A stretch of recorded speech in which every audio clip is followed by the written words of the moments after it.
Hello student, যিসকল ছাত্ৰ ছাত্ৰী এইবাৰ ক্লাছ 9 লৈ উত্তীৰ্ণ হৈছা তোমালোকৰ বাবে আহিছে এখন অতি গুৰুত্বপূৰ্ণ নোটিছ যিখন নোটিছ তোমালোকৰ ৰেজিষ্ট্ৰেচন সম্পৰ্কীয় এখন নোটিছ আৰু এই নোটিছখন প্ৰকাশ কৰিছে এছেবে আৰু এছেবে এই নোটিছখনত কৈছে যে তোমালোকৰ যি ৰেজিষ্ট্ৰেচন ক্লাছ 9 ৰ ৰেজিষ্ট্ৰেচন সেই ৰেজিষ্ট্ৰেচন 1 এপ্ৰিল তাৰিখৰ পৰা আৰম্ভ হ'ব আৰু শেষ হ'ব 15 মে তাৰিখে এতিয়া তোমালোকৰ যি ৰেজিষ্ট্ৰেচন হ'ব সেই ৰেজিষ্ট্ৰেচন কৰিবলৈ তোমালোকক কি ডকুমেন্টছৰ প্ৰয়োজন হ'ব পোনপ্ৰথমতে ছাত্ৰ ছাত্ৰীসকল তোমালোকক লাগিব পাছপোৰ্ট সাইজ ফটো 2 কপি লাগিব তাৰ পিছত তোমালোকৰ ফুল সিগনেচাৰ লাগিব তাৰ পিছত তোমালোকৰ যি বাৰ্থ সাৰ্টিফিকেট সেই বাৰ্থ সাৰ্টিফিকেট লাগিব আৰু ষ্টুডেন্টক তোমালোকৰ আধাৰ কাৰ্ডৰ প্ৰয়োজন হ'ব ইয়াৰ পিছত অত্যন্ত এটা গুৰুত্বপূৰ্ণ ডকুমেন্টছ হেতু হৈছে তোমালোকৰ আপাৰ আইডি তোমালোকৰ যি 12 ডিজিট আপাৰ আইডি সেই আপাৰ আইডি প্ৰয়োজন হ'ব তোমালোকে ইয়াৰ পৰৱৰ্তী বিদ্যালয়খনত পঢ়োতে যি আপাৰ আইডি জেনেৰেট হৈছিল সেই আইডিটো তোমালোকৰ প্ৰয়োজন হ'ব নতুবা যদি তুমি যিখন বিদ্যালয়ত পঢ়ি আছা সেই বিদ্যালয়খন বিচাৰিলেও তোমালোকে সেই আপাৰ আইডিটো পাবা আৰু তোমালোকৰ ফিজ এছেবে নিৰ্ধাৰণ কৰি দিছে সেই নিৰ্ধাৰণ কৰি দিয়া ফিজৰ পৰিমাণ হৈছে সাধাৰণ ছাত্ৰ ছাত্ৰীৰ কাৰণে হৈছে 300 টকা আৰু যি পিডব্লিউডি ছাত্ৰ ছাত্ৰী সেই পিডব্লিউডি ছাত্ৰ ছাত্ৰীসকলে ফিজ দিব লাগিব 150 টকা আৰু তাৰ পিছত তোমালোকে ৰেজিষ্ট্ৰেচনত তোমালোকৰ নাম যি নাম সেই নাম আপাৰ আইডি অনুসৰি হ'ব লাগিব আৰু আপাৰ আইডি জেনেৰেশ্যন কৰোতে তোমালোকে যি নাম দিছিলা সেই অনুসৰি কি কৰিব লাগিব ৰেজিষ্ট্ৰেচন কৰিব লাগিব আৰু এটা অত্যন্ত গুৰুত্বপূৰ্ণ কথা হ'ল তোমালোকৰ যি বয়স সেই বয়স 1 এপ্ৰিল 2026 অনুসৰি কমেও 13 বছৰ বয়স তোমালোকৰ হ'ব লাগিব তেতিয়াহে তোমালোকে ৰেজিষ্ট্ৰেচন কৰিব পাৰিবা ইয়াৰ পিছত ডেট অফ বাৰ্থ যিখন সাৰ্টিফিকেট সেই সাৰ্টিফিকেট অনুসৰিয়ে তোমালোকৰ বয়স হ'ব লাগিব এনে কিবা বয়স এটা তোমালোকে ভৰাই দিলে কিন্তু নহব আৰু এই ৰেজিষ্ট্ৰেচন ক্লাছ 9 ৰ বাবে অত্যন্ত গুৰুত্বপূৰ্ণ কিয়নো ৰেজিষ্ট্ৰেচন নকৰিলে তোমালোকে ভৱিষ্যতে HSLC এক্সাম দিব কেতিয়াও নোৱাৰিবা আৰু তোমালোকৰ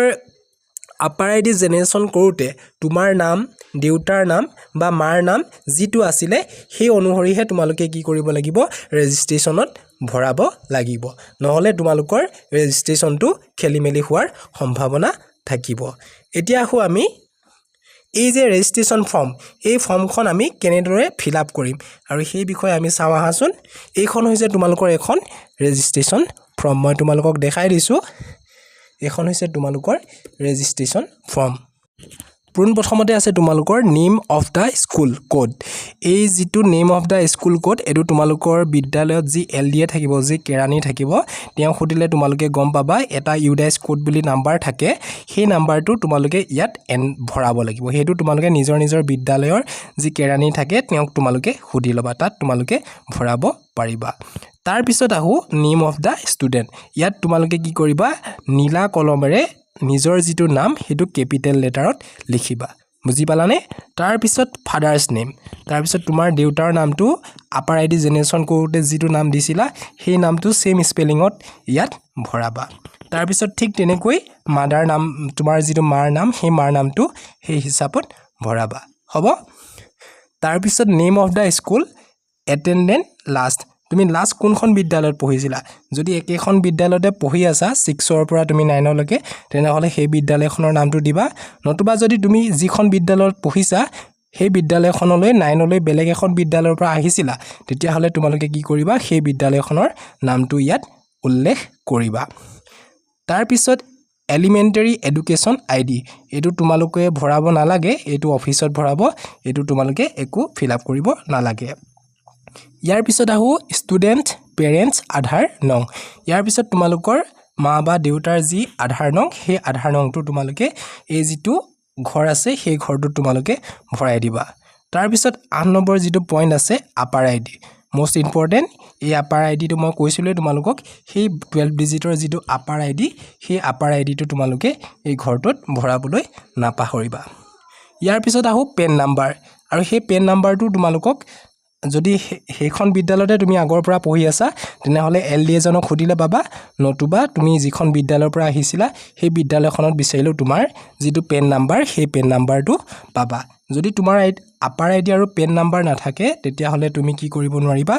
এই যিটো ৰেজিষ্ট্ৰেচন প্ৰক্ৰিয়া এই ৰেজিষ্ট্ৰেচন প্ৰক্ৰিয়াটো তুমি ভাগ ল'ব নোৱাৰিবা ইয়াৰ পিছত 10 নম্বৰ আহিল শিক্ষা হেতু ষ্টুডেন্ট আইডি এতিয়া তোমালোকৰ সকলোৱে জানা যে প্ৰত্যেক গভৰ্ণমেণ্ট স্কুলত কি থাকে একোটা শিক্ষা হেতুৰ আইডি থাকে আৰু সেই আইডিটো তোমালোকে ইয়াত ভৰাব লাগিব ইয়াৰ পিছত আহো সেক্স তুমি কি হয় লৰা হয় নে ছোৱালী হয় হেতু তুমি ভৰাবা যদি লৰা হয় মেল সিলেক্ট কৰিবা ছোৱালী হলে ফিমেল সিলেক্ট কৰিবা ইয়াৰ পিছত 12 নম্বৰটো আছে ৰিলিজন তুমি কি ধৰ্মৰ হয় হিন্দু হলে হিন্দুত টিক কৰিবা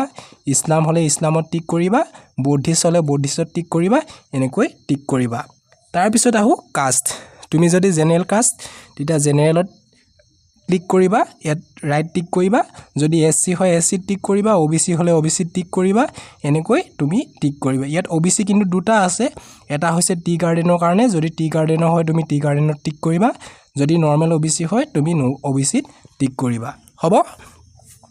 ইয়াৰ পিছত আহো ফিজিক্যালি চ্যালেঞ্জ তুমি যদি ফিজিক্যালি ডিজেবল বা পিডব্লিউডি যদি হয় তুমি তেতিয়া ইয়েস টুত ৰাইট ক্লিক কৰিবা যদি নহয় নো টুত ক্লিক কৰিবা তাৰ পিছত তোমাৰ ডেট অফ বাৰ্থ হেতু কিন্তু তোমাৰ যিখন বাৰ্থ সাৰ্টিফিকেট সেই বাৰ্থ সাৰ্টিফিকেট অনুসৰি তোমালোকে এই ঘৰটোত উল্লেখ কৰি দিবা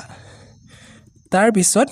16 নম্বৰ পইণ্টটো আছে তুমি যদি ফিজিক্যালি ডিজেবল হয় কোনটো ডিজেবল হয় যদি হয় তেতিয়াহে তুমি ফিল আপ কৰিব লাগিব যদি ফিজিক্যালি ডিজেবল নহয় তেনেহলে তোমালোকে এই ঘৰটো ফিল আপ কৰিব নালাগে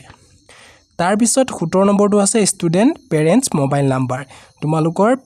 ঘৰৰ মা বা দেউতাৰ যেটো মোবাইল নাম্বাৰ সেই মোবাইল নাম্বাৰটো এই ঘৰটোত ভৰাই দিবা তাৰ পিছত ইমেইল আইডি তোমালোকৰ পেৰেন্টছৰ যি ইমেইল আইডি থাকিব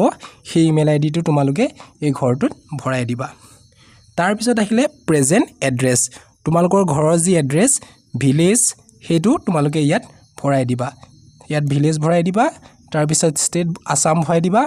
তোমালোকৰ ডিস্ট্ৰিক্ট যি ডিস্ট্ৰিক্ট হয় সেই ডিস্ট্ৰিক্টটো লিখি দিবা তাৰ পিছত তোমালোকৰ যেটো পিন নাম্বাৰ সেই পিন নাম্বাৰটো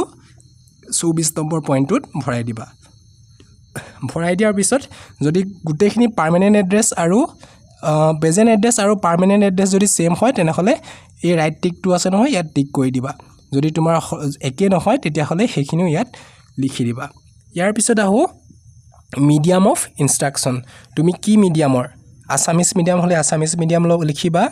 ইংলিশ হলে ইংলিশ লিখিবা যদি তুমি বড়ো মিডিয়ামৰ হয় বড়ো মিডিয়ামত টিক কৰিবা হিন্দী হলে হিন্দীত বেংগলী হলে বেংগলী এনেকৈ টিক কৰি দিবা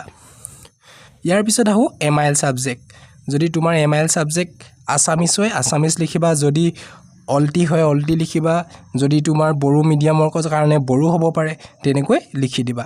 তাৰ পিছত ইলেক্টিভ সাবজেক্ট তুমি ক্লাস 9ত কি ইলেক্টিভ সাবজেক্ট লৈছা হেতু উল্লেখ কৰি দিবা তাৰ পিছত এই ঘৰটো দেখিছা নহয় এই ঘৰটোত পাসপোৰ্ট সাইজ এখন ফটো তোমালোকে লগাই দিবা তাৰ পিছত এই ঘৰটোত তোমালোকৰ যি সিগনেচাৰ সেই সিগনেচাৰটো ফুল সিগনেচাৰ তোমালোকে এই বক্সটোৰ ভিতৰত মাৰি দিবা তাৰ পিছত একদম হেখত তোমালোকৰ গাৰ্জেনৰ যি সখী সেই সখী মাৰি দিবা আৰু গুটেই সখী মাৰি দিয়াৰ পিছত গুটেই ফৰ্মখন আকৌ এবাৰ তোমালোকে ভেৰিফাই কৰি লবা ভেৰিফাই কৰি পিনে তোমালোকে বিদ্যালয়ৰ জমা দি দিব পাৰিবা তো ছাত্ৰ ছাত্ৰীসকল এইখনে আছিল ক্লাস 9ৰ ৰেজিষ্ট্ৰেচন ফৰ্ম যিখন তোমালোকে মই কোৱাৰ দৰে ফিল আপ কৰি পিনে তোমালোকৰ বিদ্যালয়ত জমা দি দিলে তোমালোকৰ কোনো ভুল নহয়